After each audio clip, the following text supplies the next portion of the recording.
محترم ناظرین، السلام علیکم ورحمۃ اللہ وبرکاتہ۔ سرکاری سکول پر اچانک چھاپے کے دوران ایک مغرور اور نئے اے سی کی نظر ایک بوڑھے استاد پر پڑی، جو کہ کرسی پر سر گرائے سو رہے تھے، جبکہ بچے کلاس میں ہنگامہ کر رہے تھے۔ غصے سے بپھرے اے سی نے آگے بڑھ کر استاد کے کندھے کو جھنجھوڑا اور ڈانٹتے ہوئے کہا، ڈیوٹی کے وقت سوتے ہوئے شرم نہیں آتی؟ مگر استاد کا جسم بے جان ہو کر ایک طرف جھول گیا اور ان کی جیب سے ایک طے شدہ پرچی نیچے آ کر گری۔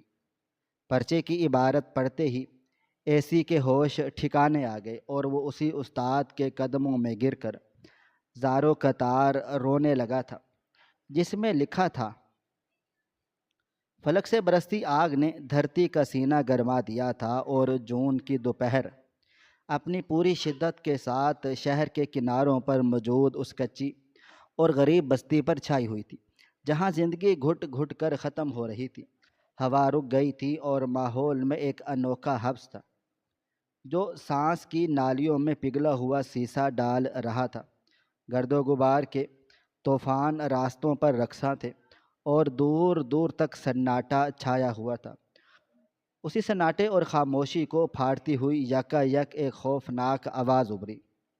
یہ پولیس وین کے ہوٹر کی صدا تھی، جو کسی بھوکے جانور کی مانند دھاڑ رہی تھی۔ اس کے عقب میں سرکاری گاڑیوں کا ایک تیز رفتار کارواں تھا، جو کچے راستوں پر مٹی اڑاتا ہوا پوری قوت اور تکبر کے ساتھ آگے سرک رہا تھا۔ سب سے آگے پولیس وین تھی، جس میں سوار اہلکار اسلحہ بردار رائفلیں تانے باہر دیکھ رہے تھے، گویا وہ کسی دشمن کے علاقے پر قبضہ کرنے جا رہے ہوں۔ اور اس کے پیچھے سیاہ شیشوں والی ایک بالکل نئی چمکتی ہوئی لینڈ کروزر تھی، جو اپنی جسامت اور روب میں کسی دیو ہیکل وجود سے کم نہ تھی۔ یہ گاڑی اس بستی کی مفلسی اور خستہ حالی کے منہ پر ایک کڑا تھپڑ تھی۔ اس گاڑی کی عقبی نشست پر ضلع کا نیا تعینات شدہ اسسٹنٹ کمشنر شہریار بیٹھا تھا۔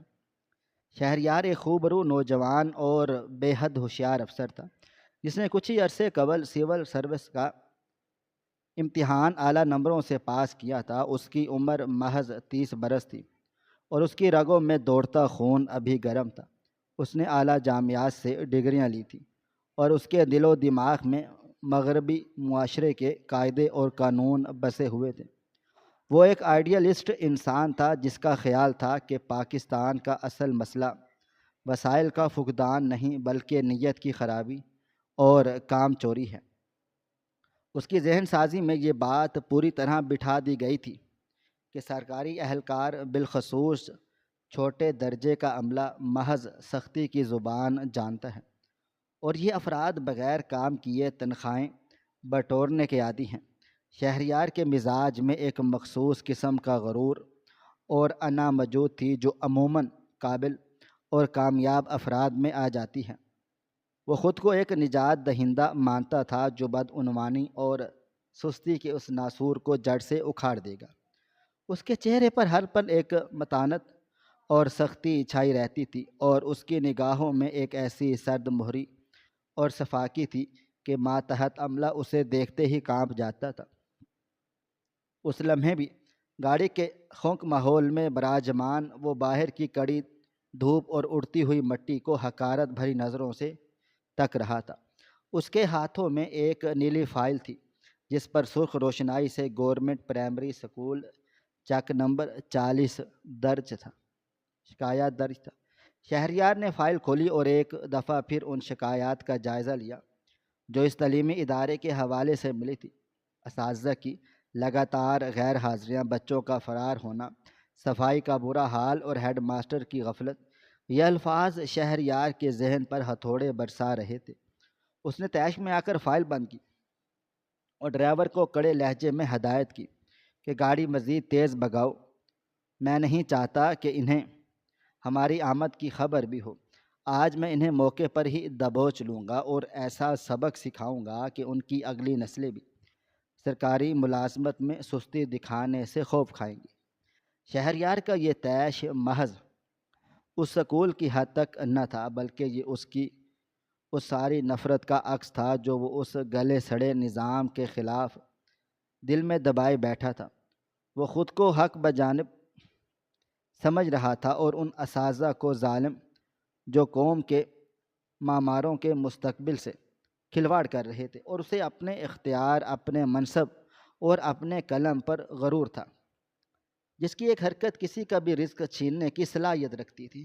لیکن وہ یہ فراموش کر بیٹھا تھا کہ طاقت کا خمار بندے کو نابینا بنا دیتا ہے، اور بسا اوقات جسے انسان عدل سمجھتا ہے وہ حقیقت میں ظلم کی بھیانک ترین صورت ہوتی ہے۔ گاڑیوں کا وہ ہیبت ناک کارواں اب گاؤں کے بل کھاتے راستوں سے گزرتا ہوا اس ٹوٹی پھوٹی عمارت کے روبرو آ رکا، جس کی پیشانی پر گورنمنٹ پرائمری اسکول کا بورڈ کسی لاوارث بچے کی مانند جھول رہا تھا۔ بورڈ کی رنگت ماند پڑ چکی تھی اور اس پر درج حروف پڑھنا محال تھا۔ اسکول کی باؤنڈری وال کئی مقامات سے منہدم تھی اور اینٹیں نمایاں تھیں۔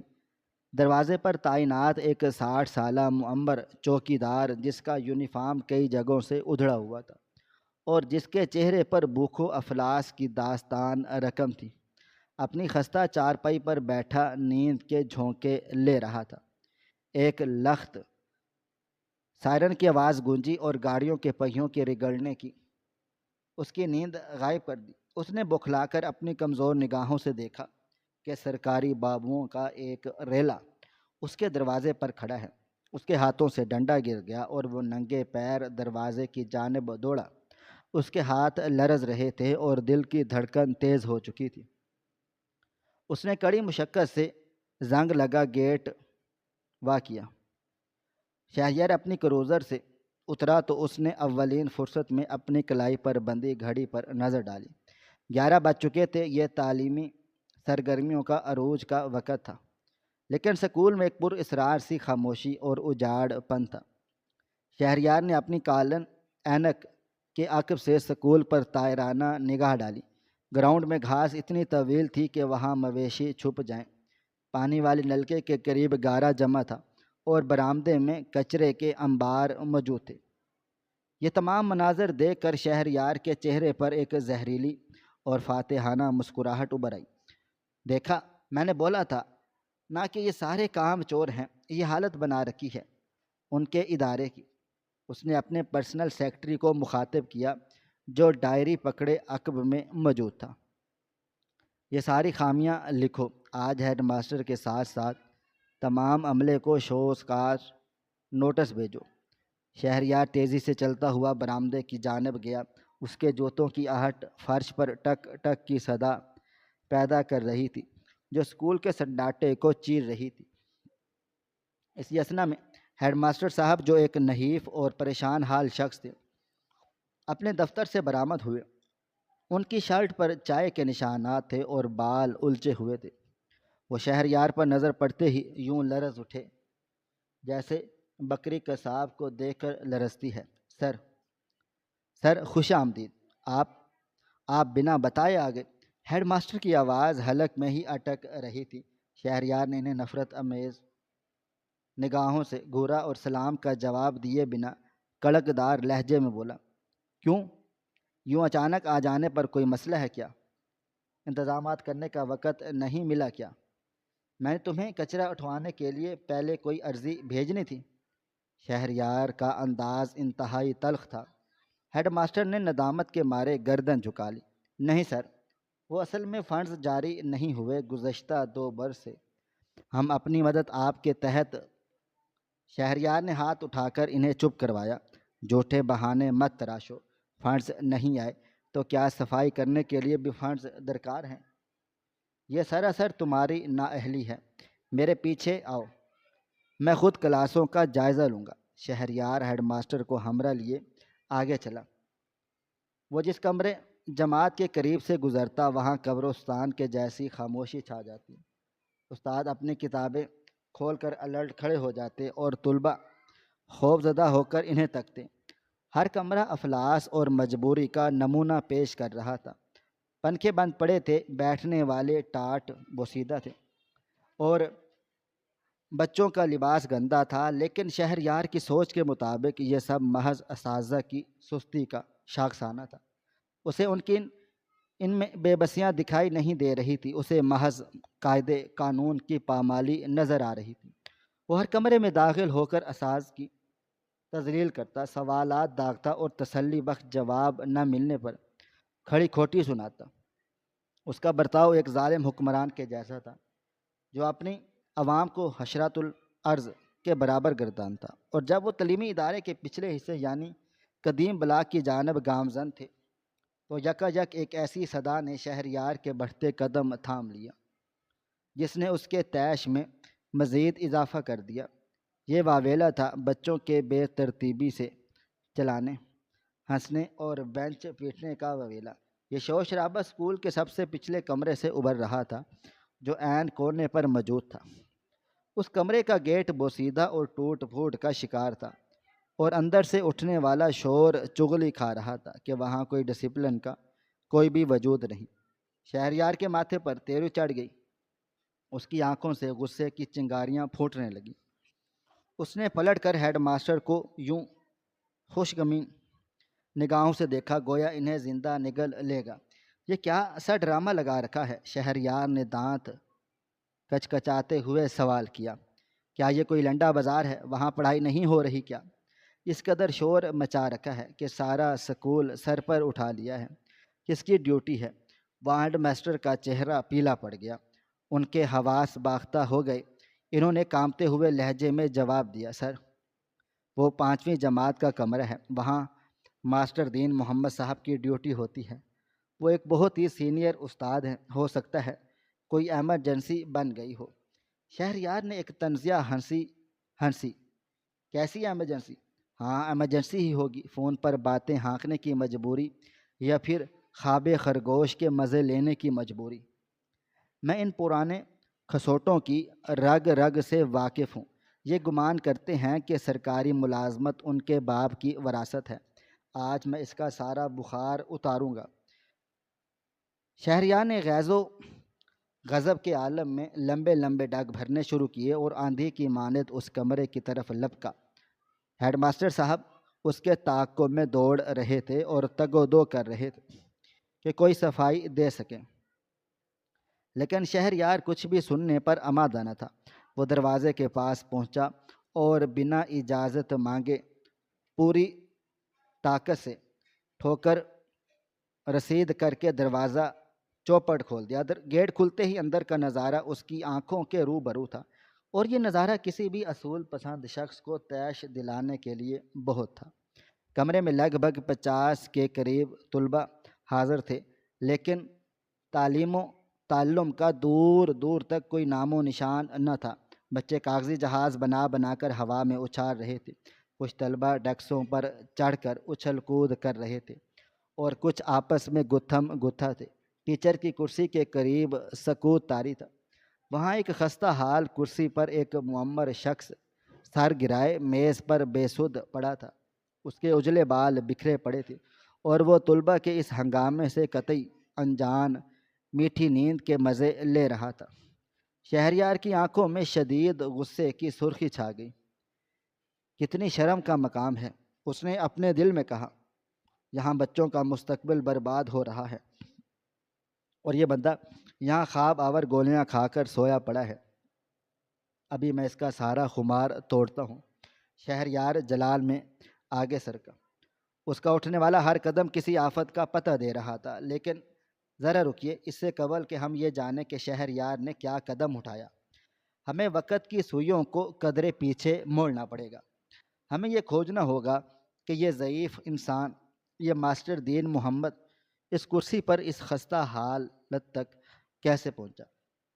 اس اونگ کے پس پردہ کون سی بھیانک کہانی پوشیدہ ہے؟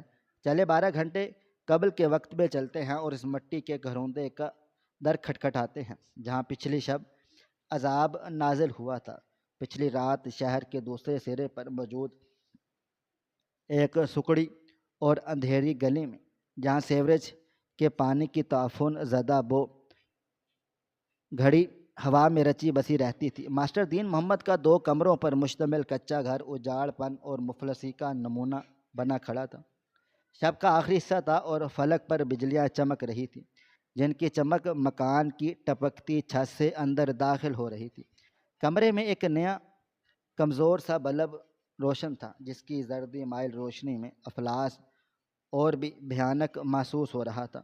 ماسٹر دین محمد، جن کی لگ بھگ 50 برس عمر تھی اور چہرے کی لکیریں ان کی حیات کی مشکلات کی گواہی دے رہی تھی، ایک خستہ حال چارپائی پر براجمان تھے۔ ان کے مد مقابل دوسری چارپائی پر ان کا 18 برس کا نوجوان بیٹا علی دراز تھا، جو سانس اکھڑنے اور سینے کی تکلیف کے باعث تڑپ رہا تھا۔ علی کی رنگت پھیکی پڑ کر پیلی ہو چکی تھی اور وہ نکاہت کے سبب محض ہنڈیوں کا منجر معلوم ہوتا تھا۔ علی کے پہلو میں دین محمد کی اہلیہ سکینہ موجود تھی۔ سکینہ، جو حالات کے جبر سے وقت سے پہلے ہی بوڑھی ہو چکی تھی، اس کے سر کے بال سفید ہو چکے تھے اور آنکھوں کے گرد گہرے سیاہ نشان پڑ گئے تھے۔ وہ اپنے ایک ہاتھ سے علی کا سینہ دبا رہی تھی اور دوسرے ہاتھ سے اپنی آنکھوں سے گرنے والے لگاتار آنسو صاف کر رہی تھی۔ گھر میں خوراک کا ایک لقمہ تک نہ تھا۔ گزشتہ 3 روز سے چولہے میں آگ نہیں جلی تھی۔ دین محمد ایک سرکاری تعلیمی ادارے کے ٹیچر تھے، لیکن ان کی اجرت اتنی کم تھی کہ اس مہنگائی کے زمانے میں مہینے کی 10 تاریخ تک ہی اڑ جاتی تھی۔ اس پر علی کی علالت نے ان کی رہی سہی کسر بھی نکال دی تھی۔ معالج نے بتایا تھا کہ علی کے دل کا ایک وال بلاک ہو چکا ہے اور ہنگامی سرجری کی حاجت ہے، جس کی لاگت لگ بھگ 8 لاکھ روپے ہے۔ 8 لاکھ! یہ خطیر رقم دین محمد جیسے غریب کے لیے 8 کروڑ کے برابر تھی۔ وہ اپنی تمام تر بچت، زوجہ کے گہنے اور تو اور گھر کے استعمال کے برتن بھی فروخت کر چکے تھے، لیکن ادویات اور لیبارٹری ٹیسٹوں کے اخراجات نے سب کچھ ہڑپ کر لیا تھا۔ اب نوبت یہ آ چکی تھی کہ آٹے والا ڈبہ مکمل خالی تھا اور جیب میں ایک ڈھیلا بھی نہ بچا تھا۔ علی نے تکلیف میں ڈوبی صدا لگائی، ابا جان، سینے میں شدید چبھن ہے، مجھے کوئی دوا پلا دیں۔ یہ جملے دین محمد کے کلیجے میں تیر کی مانند پیوست ہو گئے۔ وہ کھڑے ہو کر اس کونے کی جانب بڑھے جہاں ادویات کی فارغ بوتلیں رکھی تھیں۔ انہوں نے نامودی کی حالت میں ایک خالی بوتل کو الٹا کیا، لیکن اس میں بھی دوا کا ایک قطرہ بھی موجود نہیں تھا۔ وہ دیوار کے ساتھ ماتھا لگا کر کھڑے کے کھڑے رہ گئے۔ ان کی آنکھوں میں لاچارگی کے آنسو امڈ آئے تھے۔ اے پروردگار، یہ کیسی کٹھن آزمائش ہے۔ میں نے اپنی پوری حیات دیانت داری سے بچوں کو زیور تعلیم سے آراستہ کیا، کبھی حرام لقمہ حلق سے نیچے نہیں اتارا، کبھی کسی انسان کو تکلیف نہیں دی، تو پھر میری ہی اولاد کے ساتھ یہ زیادتی کس لیے؟ ان کے اندر کے انسان نے شکوہ کیا۔ سکینہ کی نظر جب ان کے خالی ہاتھوں پر پڑی تو اس کے صبر کا پیمانہ لبریز ہو گیا اور وہ ایک گھٹی گھٹی سی چیخ مار کر رونے لگی۔ دین محمد اپنی آنکھوں سے اپنی اولاد کی یہ درگت دیکھ رہے ہیں، یہ موت کے منہ میں جا رہا ہے۔ دین محمد اور ہم بے بس بیٹھے ہیں، کچھ بھی نہیں کر پا رہے۔ تمہاری نیکی، تمہاری سچائی اور تمہارے کھوکھلے اصولوں نے ہمارا سب کچھ چھین لیا ہے۔ آج اگر تم نے 2 نمبری کی ہوتی، تم بھی کرپٹ انسان ہوتے، تو عین ممکن تھا کہ میرا لخت جگر کسی ہسپتال کے آرام دہ بستر پر علاج کروا رہا ہوتا، یوں اس ٹوٹی ہوئی چارپائی پر ایڑیاں نہ رگڑ رہا ہوتا۔ سکینہ کی باتیں کڑوی تھیں، زہر میں بھجی تھیں، لیکن وہ ایک بے بس ماں کی آہو پکار تھی جو اپنے لخت جگر کو نزاع کی حالت میں دیکھ رہی تھی۔ دین محمد نے شرمشاری سے گردن جھکا لی۔ ان کے لبوں پر کوئی جواب نہ تھا۔ وہ سکینہ کے پہلو میں بیٹھ گئے اور اس کے ہاتھ کو اپنے ہاتھوں میں لے لیا۔ سکینہ، اپنے رب پر کامل یقین رکھو، وہ ضرور کوئی نہ کوئی سبب پیدا کرے گا۔ میں صبح ہیڈ ماسٹر صاحب سے ایک دفعہ پھر التجا کروں گا، ہو سکتا ہے وہ تنخواہ میں کچھ پیشگی دے دیں یا پھر میں اپنی ریٹائرمنٹ کی رقم کا کوئی حصہ نکلوا لوں۔ سکینہ نے ایک دم جھٹکا دے کر اپنا ہاتھ آزاد کروا لیا کون سے ہیڈ ماسٹر کی بات کر رہے ہو؟ وہی جس نے گزشتہ ہفتے تمہیں بے عزت کر کے اپنے دفتر سے باہر نکال پھینکا تھا؟ یا اس سرکار سے امید لگائے بیٹھے ہو جو پچھلے 4 ماہ سے اجرت ہی ادا نہیں کر سکی؟ دین محمد، ہوش کے ناخن لو، اب کوئی کرشمہ نہیں ہونے والا۔ میرا بچہ جان کی بازی ہار جائے گا اور تم یوں ہی قسمت کے حوالے کر کے بیٹھے رہنا۔ میں ایک ماں ہوں دین محمد، مجھ سے اپنے جگر کے ٹکڑے کو یوں گھٹ گھٹ کر مرتے نہیں دیکھا جاتا۔ میں ہر حد پار کر جاؤں گی، میں اپنی آبرو کا سودا کر لوں گی، میں کشکول اٹھا کر بھیک انہیں مانگنے لگوں گی، مگر اپنے علی کی جان بچا کر رہوں گی۔ سکینہ یہ جملے ادا کرتے ہوئے دھاڑے مار مار کر رونے لگی۔ دین محمد کے لب سلے ہوئے تھے۔ کمرے کی فضا میں محض علی کی سسکیوں اور سکینہ کے بیان کی صدا گونج رہی تھی۔ باہر سے موسلادھار بارش شروع ہو گئی اور خستہ چھت سے پانی رسنا شروع ہو گیا۔ دین محمد نے کھڑے ہو کر چھت سے گرنے والے قطروں کے عین نیچے ایک بوسیدہ سا برتن ٹکا دیا۔ ٹپ ٹپ پانی کے گرنے کا تسلسل ان کے اعصاب کو شل کر رہا تھا۔ شب کا بقیہ پہر اسی تکلیف اور ذہنی کوفت کے سائے میں کٹا۔ دین محمد کھلی آنکھوں سے چھت کی کڑیوں کو تکتے رہے اور غور کرتے رہے کہ کیا دیانتداری سچ مچ ایک بہترین پالیسی ہے؟ یہ محض نچلے طبقے کو بیوقوف بنانے کے ایک دل فریب شراب ہے۔ علی کو تھوڑے وقت کے لیے غنودگی چھا گئی۔ سکینہ بھی چارپائی کی پانتی سے ٹیک لگا کر چپ چاپ بیٹھ گئی۔ دین محمد نے گمان کر لیا کہ شاید اسے نیند آ گئی ہے۔ صبح صادق کے وقت دین محمد پر بھی غنودگی طاری ہو گئی تھی۔ یہ مسلسل تھکن اور فاقہ کشی کی نیند تھی۔ سویرا ہوا اور جب دین محمد بیدار ہوئے تو کمرے میں ایک پر اسرار سی ڈرا دینے والی اور ایک خوفناک خاموشی کا راج تھا۔ مینا برسنا بند ہو چکا تھا لیکن بادلوں کی گرج باقی تھی۔ دین محمد نے بوکھلاہٹ میں چارپائی کی سمت نگاہ دوڑائی۔ علی محو خواب تھا لیکن اس کی سانسیں اکھڑ رہی تھیں۔ دین محمد نے سکینہ کی نشست کی طرف دیکھا، وہ جگہ خالی پڑی تھی۔ دین محمد کے سینے میں ایک انجانے ڈر نے جنم لیا تھا۔ انہوں نے خیال کیا شاید وہ باورچی خانے میں گئی ہوگی یا پھر غسل خانے میں گئی ہوگی۔ انہوں نے نحیف سی آواز میں آواز دی۔ سکینہ، کہیں سے کوئی پلٹ کر جواب نہ آیا۔ وہ ڈگمگاتے ہوئے قدموں سے اٹھے اور اپنے صحن کا چکر کاٹ ڈالا۔ باورچی خانہ سنسان تھا، صحن اجڑا تھا اور باہر والا گیٹ چوپٹ کھلا تھا۔ دین محمد کا دل تیزی سے دھڑکنا شروع ہو گیا۔ وہ پلٹ کر واپس سونے والے کمرے میں آئے۔ ان کی نگاہ اپنے سرہانے کے نیچے پڑے ایک پرزے پر جا کر ٹھہری۔ یہ علی کی پرانی نوٹ بک سے پھاڑا گیا ایک صفحہ تھا۔ دین محمد نے کانپتے ہوئے ہاتھوں سے اس صفحے کو تھام لیا۔ ان کے اعصاب اس قدر لرز رہے تھے کہ اس پرزے کو گرفت میں رکھنا محال تھا۔ انہوں نے اپنی اینک پہنی اور اس پر لکھی تحریر پڑھنی شروع کر دی۔ لکھائی خاصی بے ترتیب تھی۔ کاغذ پر کئی مقامات پر آنسو گرنے کے نشانات تھے جس کی وجہ سے سیاہی مٹ رہی تھی۔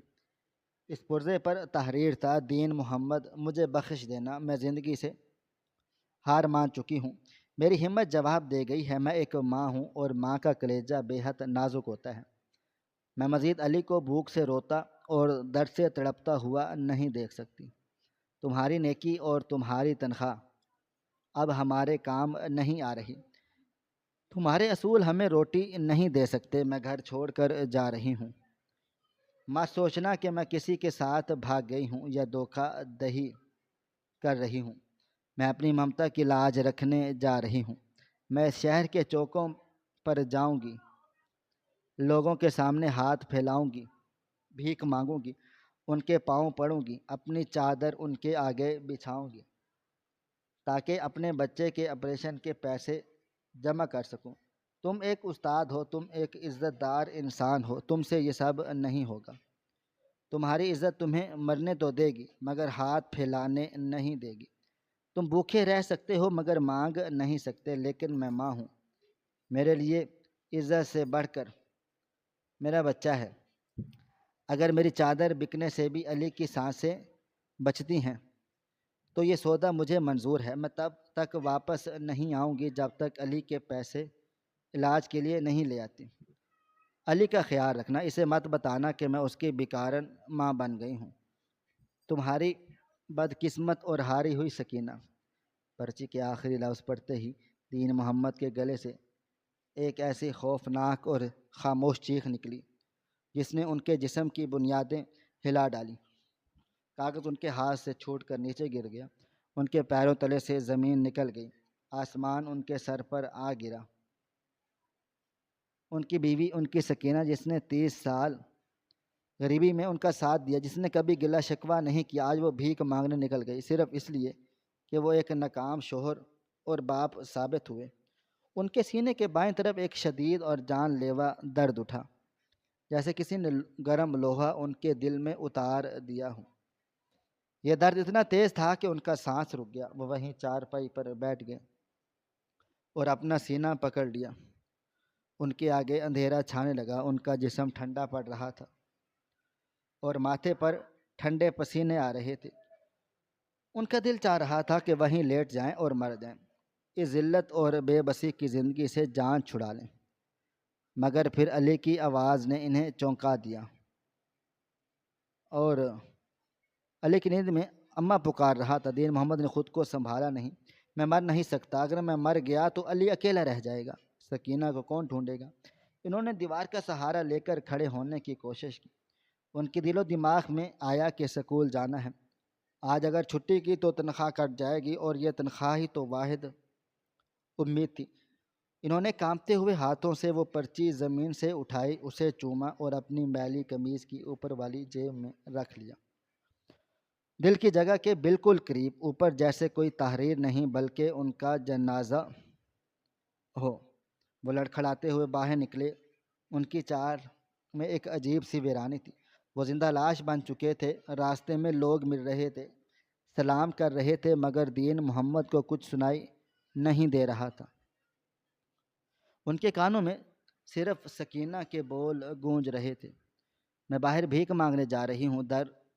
دل کا درد بڑھتا چلا جا رہا تھا، ہر سانس کے ساتھ ایک ٹھیس اٹھتی تھی۔ ان کا بایاں بازو سن ہو چکا تھا، نظر دھندلا رہی تھی، مگر وہ مشینی انداز میں چلتے رہے۔ سکول کا راستہ جو 10 منٹ میں طے کرتے تھے آج بہت لمبا لگ رہا تھا۔ وہ خود سے لڑ جھگڑ رہے تھے، اپنی عزت سے لڑ رہے تھے۔ وہ اپنی سوچ رہے تھے کہ وہ کلاس میں جا کر بچوں کو کیا پڑھائیں گے، سچائی کا سبق، یا یہ بتائیں گے کہ سچائی کا انجام بھیک اور ذلت ہے۔ وہ سکول کے گیٹ سے داخل ہوئے۔ ہیڈ ماسٹر صاحب نے شاید انہیں آواز دی، مگر وہ ان سنی کر کے اپنی کلاس کی طرف بڑھ گئے۔ کلاس میں پہنچ کر وہ سیدھے کرسی پر گر گئے، ان میں کھڑے ہونے کی طاقت نہیں تھی۔ بچے شور مچا رہے تھے ہمیشہ کی طرح، مگر آج دین محمد کو یہ شور بہت دور سے آتا ہوا لگ رہا تھا۔ ان کے سامنے سکینہ کا چہرہ تھا، علی کا درد تھا اور وہ پرچی تھی جو ان کی جیب میں آگ کی طرح جل رہی تھی۔ درد کی ایک تیز لہر اٹھی جس نے انہیں دوہرا کر دیا۔ انہوں نے میز پر اپنے دونوں ہاتھ رکھے اور اپنا بھاری سر ان پر رکھ دیا۔ انہوں نے آنکھیں بند کر لیں۔ بچے سمجھے ماسٹر جی سو گئے ہیں، شور شرابہ شروع کیا، لیکن دین محمد سو نہیں رہے تھے۔ وہ زندگی اور موت کی اس حد پر کھڑے تھے جہاں انسان کے کان تو کام کرتے ہیں مگر جسم ساتھ چھوڑ دیتے ہیں۔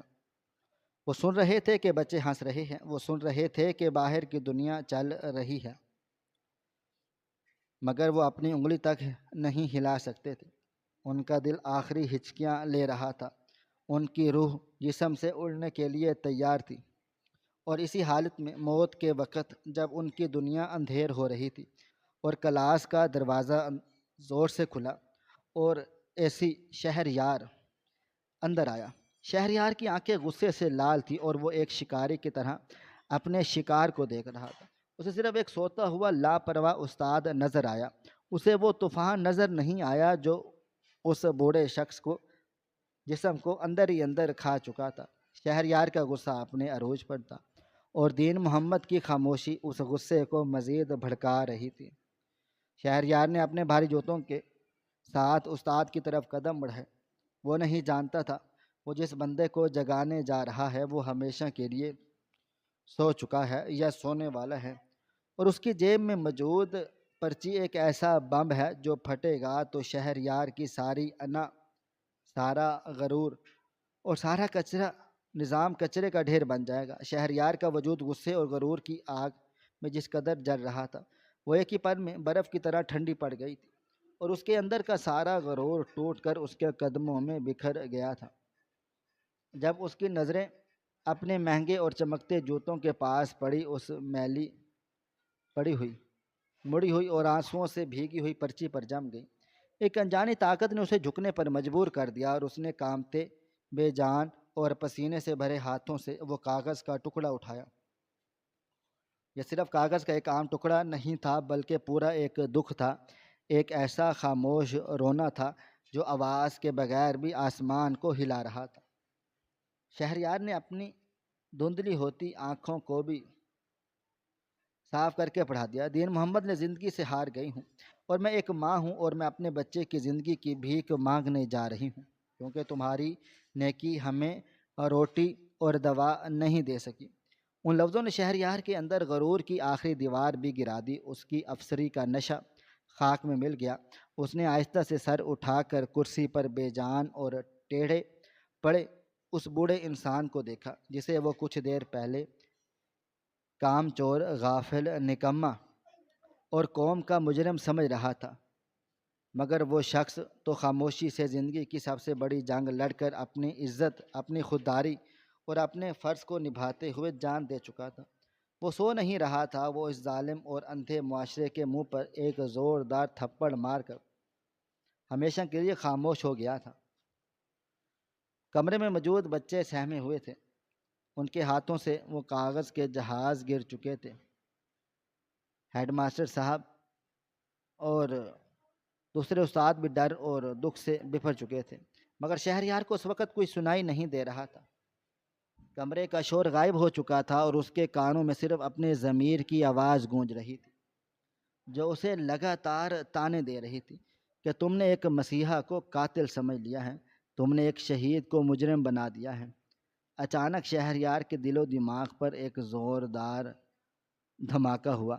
پرچی پر لکھا تھا، علی وہ بیمار بچہ جس کی سانسیں بچانے کے لیے ایک ماں بھکارن بنی اور ایک باپ جان سے چلا گیا۔ شہریار کو احساس ہوا کہ کہانی ابھی ختم نہیں ہوئی، ایک جان ابھی باقی ہے، ایک دیا ابھی جل رہا ہے جسے بچانا اب اس کا فرض ہے۔ اگر وہ بجھ گیا تو دین محمد کی قربانی ضائع ہو جائے گی۔ اس نے پاگلوں کی طرح ہیڈ ماسٹر کو پکڑ کر دین محمد کا پتہ پوچھا اور اپنی سرکاری گاڑی اور پروٹوکول کو بھول کر دیوانوں کی طرح پیدل ہی اس کچی بستی کی طرف دوڑ لگا دی۔ وہ مٹی میں بھرا ہوا ہانپتا اور گرتا پڑتا جب دین محمد کے گھر پہنچا تو وہاں ویرانی، غریبی اور موت کا راج تھا۔ گھر کا دروازہ کھلا ہوا تھا جو اپنی بے بسی کی کہانی سنا رہا تھا۔ شہریار اندر آیا تو ایک ٹوٹی ہوئی چارپائی پر 10 سالہ علی آدھی موت کی حالت میں پڑا تھا۔ اس کا جسم ہڈیوں کا ڈھانچہ بن چکا تھا، سانس اکھڑ رہا تھا، ہونٹ نیلے پڑ چکے تھے اور وہ درد کی شدت سے بے ہوش ہو چکا تھا۔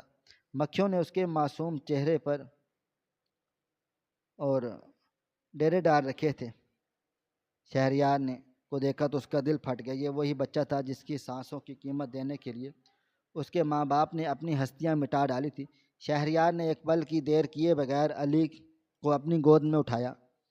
وہ بچہ پھول کی طرح ہلکا تھا کیونکہ بیماری اور بھوک نے اسے نچوڑ دیا تھا، اور شہریار اسے سینے سے لگا کر گلیوں میں بھاگتا ہوا اپنی سرکاری گاڑی کی طرف آیا اور ڈرائیور کو چیخ کر حکم دیا، ہسپتال جتنی جلدی ہو سکے شہر کے سب سے بڑے دل کے ہسپتال پہنچاؤ، سائرن بجاؤ، اشارے توڑو دو، رکنا نہیں ہے۔ گاڑی سائرن بجاتی ہوئی ٹریفک کو چیرتی ہوئی شہر کی سڑکوں پر دیوانہ وار دوڑنے لگی۔ شہریار علی کا ٹھنڈا اور بے جان ہاتھ پکڑے بیٹھا تھا اور بار بار اس کی ڈوبتی ہوئی نبض چیک کر رہا تھا۔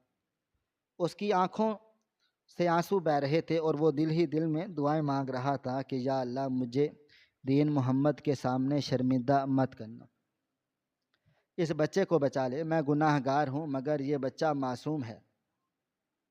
ہسپتال پہنچتے ہی شہر یار نے ڈاکٹروں کی ٹیم کو تیار کر دیا تو اس نے فوراً ایمرجنسی میں لے لیا گیا۔ شہریار نے اپنا سرکاری کارڈ دکھایا اور چیخ کر کہا، مجھے یہ بچہ ہر قیمت پر زندہ چاہیے، جو بھی کرنا پڑے کرو، پیسے، وسائل، طاقت سب موجود ہیں، اسے بچا لو ورنہ میں یہ ہسپتال بند کر دوں۔ ڈاکٹروں نے چیک اپ شروع کیا، مشینیں لگائی گئیں، آکسیجن دی گئی، لیکن کچھ منٹ کے بعد ہی بڑے سرجن باہر آئے۔ ان کے چہرے پر مایوسی، تھکاوٹ اور پریشانی تھی۔ انہوں نے شہریار کو ایک طرف لے جا کر کہا، ایسی صاحب، ہم پوری کوشش کر رہے ہیں لیکن بچے کا دل کام چھوڑ چکا ہے اور اس کے دل کے وال اور پٹھے ختم ہو چکے ہیں۔ یہ بیماری آخری حد پر ہے اور دوائیاں اب اثر نہیں کر سکتی۔ اسے فوراً نیا دل لگانے کی ضرورت ہے، اور مسئلہ یہ ہے کہ ہمارے پاس دل دینے والوں کی لسٹ میں کوئی نام نہیں ہے۔ دل ملنا کسی معجزے سے کم نہیں ہوتا اور ہمارے پاس وقت بہت کم ہے۔ اگر اگلے 2 گھنٹوں میں صحت مند دل نہ ملا ہو تو ہم اسے بچا نہیں پائیں گے۔ اس کی سانسیں گنی جا چکی ہیں۔ شہریار کے پیروں تلے سے زمین نکل گئی۔ اسے لگا جیسے ہسپتال کی چھت اس کے سر پر گر پڑی ہے۔ ہو کیا اتنی قربانیوں کے بعد بھی یہ دیا بجھ جائے گا؟ کیا دین محمد کی موت ضائع جائے گی؟ کیا وہ سکینہ کو جواب دے گا کہ میں تمہارے بچے کو نہیں بچا سکا؟ وہ مایوسی کے عالم میں دیوار سے سر مارنے ہی والا تھا کہ اسی وقت ہسپتال کے باہر ایک ایمبولینس سائرن بجاتی ہوئی رکی، جس میں سکول سے ماسٹر دین محمد کی لاش لائی گئی تاکہ قانونی کارروائی اور پوسٹ مارٹم کیا جا سکے۔ شہریار نے کھڑکی سے باہر دیکھا تو اسٹریچر پر دین محمد کا جسم پڑا ہوا تھا، جسے ہسپتال کے لڑکے اندر لا رہے تھے۔ اچانک شہریار کے دل و دماغ میں ایک خیال آیا، ایک ایسا خیال جو تکلیف دینے والا بھی تھا اور امید کی آخری کرن بھی۔ وہ تیزی سے ڈاکٹر صاحب کی طرف مڑا اور پکے مگر کانپتے ہوئے لہجے میں بولا، ڈاکٹر صاحب، دل دینے والا موجود ہے، ہمارے پاس دل ہے۔ ڈاکٹر صاحب نے حیرانگی سے پوچھا، کون؟ کہاں ہے؟ ہمارے پاس تو کوئی ریکارڈ نہیں، آپ کس کی بات کر رہے ہیں؟ شہریار نے باہر اسٹریچر کی طرف اشارہ کرتے ہوئے بھاری اور رندی ہوئی آواز میں کہا، اس بچے کا باپ، وہ ابھی کچھ دیر پہلے دل کے دورے سے مرا ہے، وہ باہر اسٹریچر پر ہے۔ کیا اس کا دل اس کے بیٹے کو لگ سکتا ہے؟ کیا ایک باپ مر کر بھی اپنے بیٹے کو زندگی دے سکتا ہے؟ ڈاکٹر نے سوچا، پھر سنجیدگی سے کہا، یہ بہت کم ہوتا ہے، لیکن اگر ٹیشو میچ کر گئے اور موت کو زیادہ وقت نہ گزرا ہو تو یہ ہو سکتا ہے۔ یہ ایک میڈیکل معجزہ تھا، لیکن ہمیں فوراً سے ٹیسٹ کرنے ہوں گے اور یہ بہت مشکل کام ہے۔ ہمیں وارث کی اجازت بھی چاہیے ہوگی۔ شہریار نے چیخ کر کہا، میں وارث ہوں، میں ذمہ دار ہوں، آپ ٹیسٹ کریں۔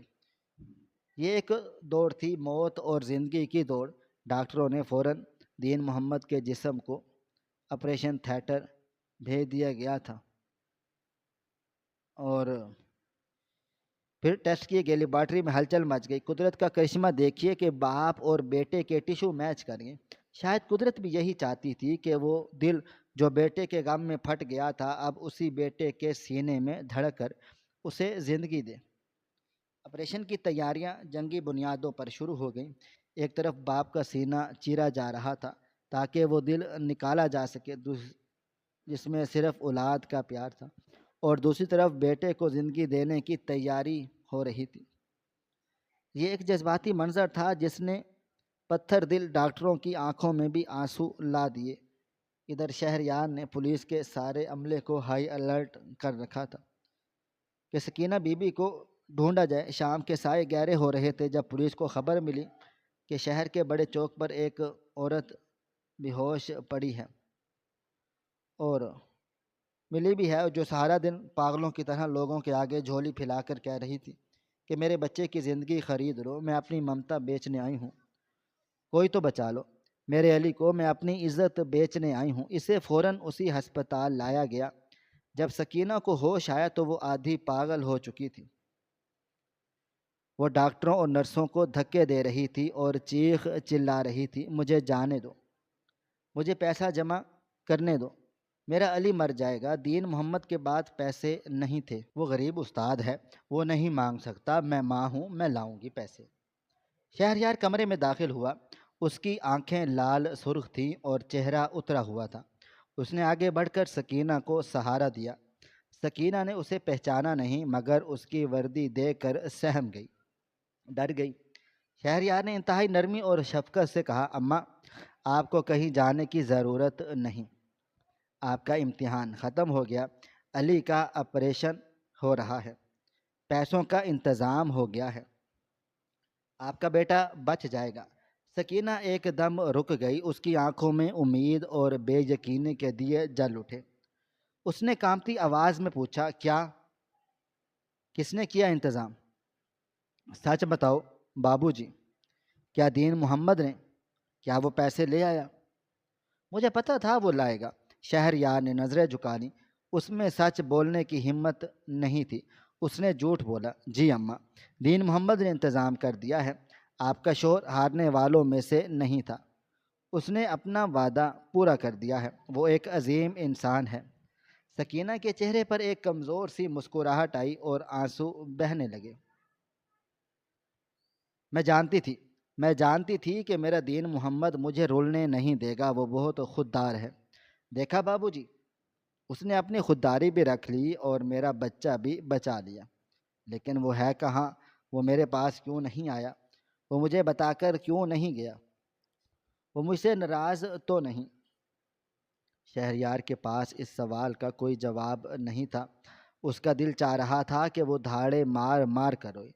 اس نے بات بدل دی اور کہا، آپ آرام کریں، آپریشن کے بعد آپ کو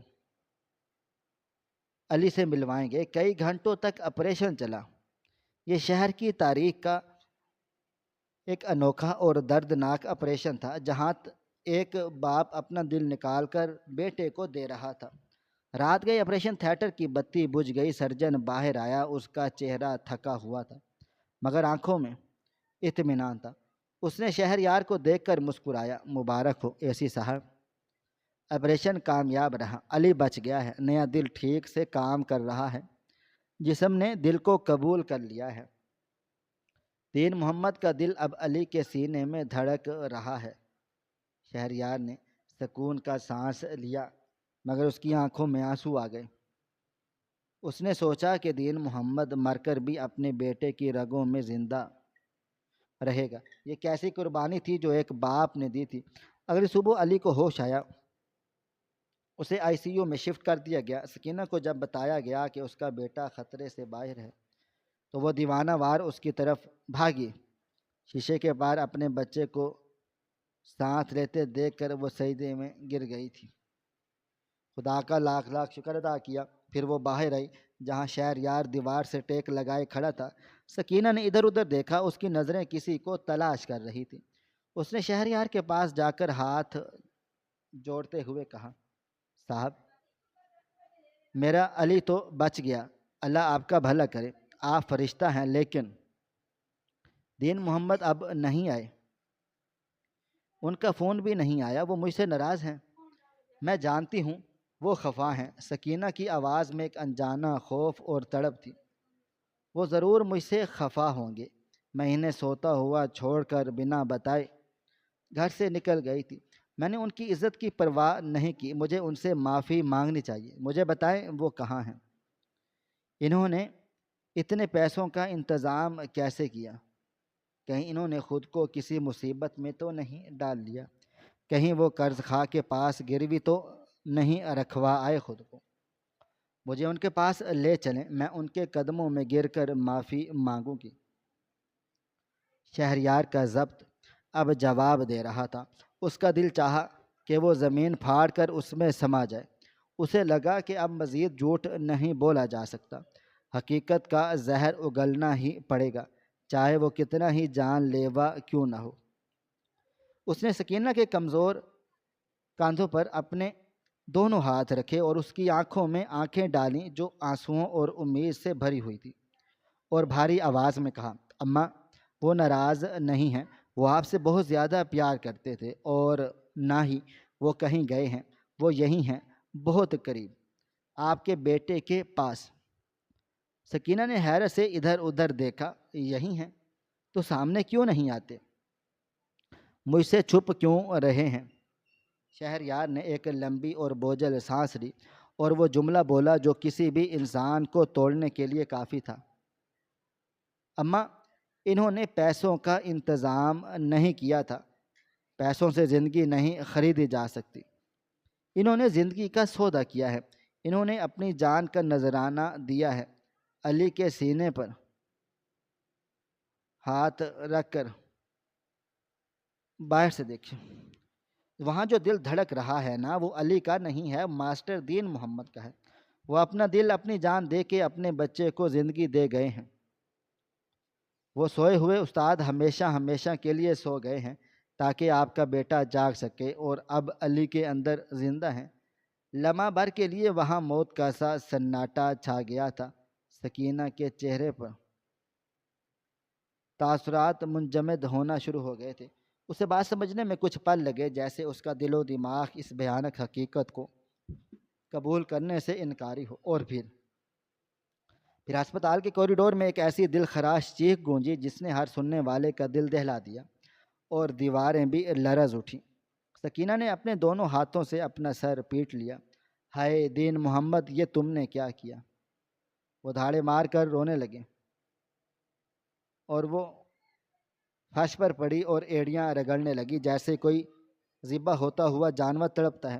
تم نے مجھے دھوکہ دیا دین محمد، میں تو صرف اپنی انا بیچنے گئی تھی، تم نے تو اپنی جان ہی دے دی۔ تم نے مجھے بیوہ کر دیا، میرے بچے کو یتیم کر دیا۔ ہائے لوگو، دیکھو اس ظالم کو، خود سکون کی نیند سو گیا اور مجھے جیتی جاگتی لاش بنا گیا۔ میں زندگی کا کیا کروں گی دین محمد؟ میں تمہیں کہاں ڈھونڈوں گی؟ تم نے اپنا دل بیٹے کو دے دیا، میرے لیے کیا چھوڑا؟ صرف یہ خالی دنیا اور پچھتاوے۔ میں نے تو تمہارا بوجھ بانٹنا چاہا تھا، تم سارا بوجھ لے کر خود چلے گئے۔ سکینہ کا غم اتنا شدید تھا کہ اسے سنبھالنا ناممکن تھا۔ وہ اپنی بے بسی پر ماتم کر رہی تھی کہ کاش وہ اس منحوس صبح گھر نہ چھوڑتی، کاش وہ اس کے سرہانے بیٹھی رہتی تو شاید وہ اسے مرنے بھی نہ دیتی۔ وہ بار بار اپنا سر زمین پر مار رہی تھی اور کہہ رہی تھی، میں ہار گئی دین محمد، تم جیت گئے۔ تم نے ثابت کر دیا ایک باپ کا دل ممتا ماں کی ممتا سے کم نہیں ہوتا۔ شام کا وقت تھا۔ شہر کا قدیم قبرستان ویرانی اور اداسی کی چادر اوڑھے ہوئے تھا۔ سورج غروب ہو رہا تھا اور اندھیرا پھیل رہا تھا ایک تازہ بنی ہوئی قبر پر، جس پر ابھی پانی چھڑکا گیا تھا اور پھولوں کی پتیاں بکھری ہوئی تھی۔ سکینہ بیٹھی تھی، وہ اکیلی تھی، اس کے بال بکھرے ہوئے تھے، دوپٹہ سرک چکا تھا اور کپڑے مٹی سے اٹے ہوئے تھے۔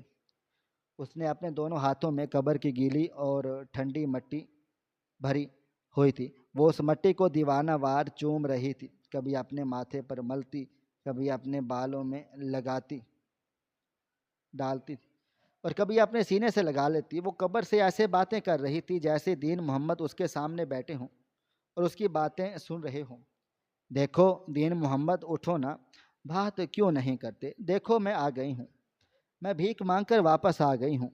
میں نے تمہاری عزت مٹی میں نہیں ملائی، میں نے کسی کے آگے ہاتھ نہیں پھیلایا۔ دیکھو علی ٹھیک ہو گیا ہے، اس کے سینے میں تمہارا دل دھڑک رہا ہے، اور میں جب اس کے سینے پر کان رکھتی ہوں تو مجھے تمہاری آواز آتی ہے۔ تم میرے پاس ہی ہونا، تم نے مجھے اکیلا کیوں چھوڑا؟ سکینہ ہچکیوں کے ساتھ رو رہی تھی، اس کے آنسو قبر کی مٹی میں جذب ہو رہے تھے اور مٹی کا رنگ گہرا ہو رہا تھا۔ تم جیت گئے دین محمد، تم بازی لے گئے اور میں ہار گئی۔ تم استاد تھے نا، تم نے تو پوری دنیا کو سکھا دیا کہ قربانی کیا ہوتی ہے، لیکن تم نے یہ نہیں سوچا کہ تمہارے بعد اس سکینہ کا کیا ہوگا۔ اس مٹی کے نیچے تم اکیلے ہو اور اس مٹی کے اوپر میں اکیلی ہوں۔ یہ مٹی بہت ظالم ہے دین محمد، اس نے تمہیں مجھ سے چھین لیا، اب میں کس کے سہارے جیوں گی؟ سکینہ نے مٹھیاں آسمان کی طرف اٹھائیں اور ایک ایسی دردناک اور رکت امیز آواز میں پکاری جس نے قبرستان کی خاموشی کو چیر کر رکھ دیا، اے اللہ، یہ کیسی دنیا ہے تیری، یہ کیسا انصاف ہے، جہاں سانسیں خریدنے کے لیے دل بیچنے پڑتے ہیں، جہاں غریب کو جیتنے کے لیے مرنا پڑتا ہے۔ تو نے میرے دین محمد کو کیوں بلا لیا؟ اسے واپس بھیج دے یا مجھے بھی اس کے پاس بلا لے، میں اس کے بغیر نہیں رہ سکتی۔ سکینہ کی آواز میں جو درد تھا وہ آسمان کو بھی رلا رہا تھا۔ وہ قبر سے لپٹ گئی جیسے اسے اپنی باہوں میں بھرنا چاہتی ہو، اور کچھ فاصلے پر ایک پرانے درخت کے سائے میں شہریار کھڑا یہ سارا منظر دیکھ رہا تھا۔ وہ بت بنا کھڑا تھا، اس کی آنکھوں سے آنسو جاری تھے جو رکنے کا نام نہیں لے رہے تھے۔ اسے اپنی جیب میں موجود وہ پرچی آج منو وزنی لگ رہی تھی۔ اسے احساس ہو رہا تھا کہ وہ قبر صرف دین محمد کی نہیں بلکہ اس پورے بے حس، گلے سڑے اور فرسودہ نظام کی ہے جس کا وہ خود ایک پرزہ تھا۔ سکینہ کے ہاتھوں میں بھری وہ گیلی مٹی اور اس کے بین شہر کے یار کے ضمیر پر ہمیشہ ہمیشہ کے لیے ایک بوجھ بن گئے تھے۔ اسے سمجھ آ گیا تھا کہ دین محمد مرا نہیں تھا، بلکہ اسے اس سماج نے، اس کی غربت نے اور شہر یار جیسے افسروں کے تکبر نے مل کر قتل کیا تھا۔ وہ وہاں کھڑا سوچ رہا تھا کہ وہ اس سوئے ہوئے استاد کے قدموں کی دھول کے برابر بھی نہیں جس نے مر کر بھی اسے جینا سکھا دیا تھا۔ قبرستان میں اندھیرا پھیل رہا تھا، مگر سکینہ وہیں قبر سے لپٹی بیٹھی تھی، اور شہر یار جانتا تھا کہ یہ رات اور آنے والی ہر رات اس کے لیے قیامت سے کم نہیں ہوگی۔ ناظرین، آپ کو ہماری آج کی یہ کہانی کیسی لگی؟ کومنٹ باکس میں اپنی رائے کا اظہار ضرور کریں۔ خواہش صرف اتنی ہے کہ کچھ الفاظ لکھوں جس سے کوئی گمراہی کے راستے پہ جاتے جاتے رک جائے، اور نہ بھی رکے تو سوچ میں ضرور پڑ جائے۔ پیارے دوستو، امید کرتا ہوں کہ آپ کو یہ ہماری کہانی پسند آئی ہوگی۔ کہانی پسند آئی ہو تو ویڈیو کو لائک کریں، کومنٹس کریں اور شیئر کرنا بالکل بھی نہ بھولیں۔ اور ہاں، اگر آپ لوگ ہمارے اس چینل پر نئے ہیں تو ہمارے چینل ہریرہ انفو کو سبسکرائب ضرور کر لیں اور نوٹیفیکیشن کو ضرور دبائیں تاکہ آنے والی کہانی سب سے پہلے آپ کو مل سکے۔ ملتے ہیں کل ایک نئی اور دلچسپ کہانی کے ساتھ، تب تک اپنا ڈھیر سارا خیال رکھیے گا۔ اللہ حافظ۔